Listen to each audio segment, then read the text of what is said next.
സംസ്ഥാനത്തെ സാമൂഹ്യ സുരക്ഷാ പെൻഷന്റെയും ക്ഷേമനിധി ബോർഡ് മുഖേന ലഭിക്കുന്ന പെൻഷന്റെയും വിതരണം ജൂൺ 20 മുതൽ ആരംഭിക്കുമെന്നാണ് അറിയിപ്പുകൾ ഉണ്ടായിരുന്നത്. എന്നാൽ ഇന്ന് വിതരണം പൂർണ്ണതോതിൽ ഉണ്ടായിട്ടില്ല എന്നാണ് അറിയിപ്പുകൾ ലഭിച്ചിട്ടുള്ളത്. ജൂൺ മാസത്തിലെ ക്ഷേമ പെൻഷൻ വിതരണം വരും ദിവസങ്ങളിലായിരിക്കും സജീവമാകാൻ സാധ്യതയുള്ളത്. സാമൂഹ്യ സുരക്ഷാ പെൻഷന്റെയും ക്ഷേമനിധി ബോർഡ് മുഖേന ലഭിക്കുന്ന പെൻഷന്റെയും വിതരണമാണ് ജൂൺ 20 മുതൽ ഉണ്ടാകുമെന്ന് അറിയിപ്പ് ഉണ്ടായത്. 1600 രൂപ വീതമാണ് ഗുണഭോക്താക്കൾക്ക് പെൻഷനായി ലഭിക്കുന്നത്. സംസ്ഥാനത്ത് 62 ലക്ഷത്തോളം പേർക്ക് പെൻഷൻ ആനുകൂല്യങ്ങൾ ലഭിക്കുന്നുണ്ട്. സാധാരണഗതിയിൽ ക്ഷേമ പെൻഷന്റെ വിതരണം മാസാവസാനം 25-ാം തീയതി കഴിഞ്ഞിട്ടൊക്കെയാണ് ഉണ്ടാകാറുള്ളത്. എന്നാൽ ഈ മാസം പെൻഷൻ നേരത്തെ നൽകുമെന്നാണ് അറിയിപ്പുകൾ വന്നത്. എന്നാൽ ജൂൺ 20-ന് ബാങ്ക് അക്കൗണ്ടുകളിലേക്ക് പെൻഷൻ തുക എത്തിയിട്ടില്ല എന്നാണ് അറിയാൻ സാധിച്ചത്. ഈ മാസവും ആദ്യം വീടുകളിൽ പെൻഷൻ തുക എത്തുന്നവർക്കായിരിക്കും ലഭിക്കുക.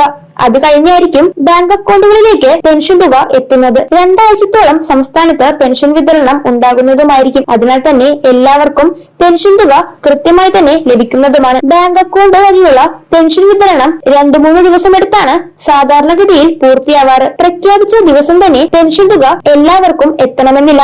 എന്നാൽ വരും ദിവസങ്ങളിൽ പെൻഷൻ എല്ലാവർക്കും തന്നെ കിട്ടുന്നതുമായിരിക്കും. പെൻഷൻ ലഭിക്കുന്നതിന് മസ്റ്ററിംഗ് അടക്കമുള്ള കാര്യങ്ങൾ ചെയ്യാനുമുണ്ട്. ഈ മാസമാണ് മസ്റ്ററിംഗ് ആരംഭിക്കുന്നത്.